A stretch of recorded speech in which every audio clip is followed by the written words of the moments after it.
2017ko abuztuaren 2an basoan umeak 7 urte zituzten eta alaiak ziren.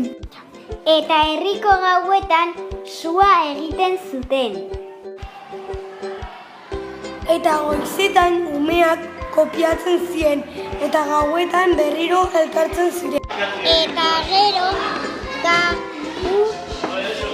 herrian animaliak egiten zuten eta oso ondo pasatzen zuten.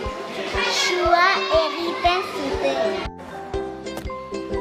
Eta animaliak etxeak egiten zituzten.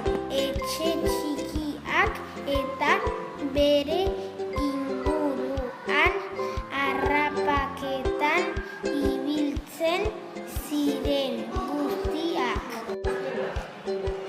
Eta otsoak danborra jotzen zuen eta besteak dantzatzen zuten.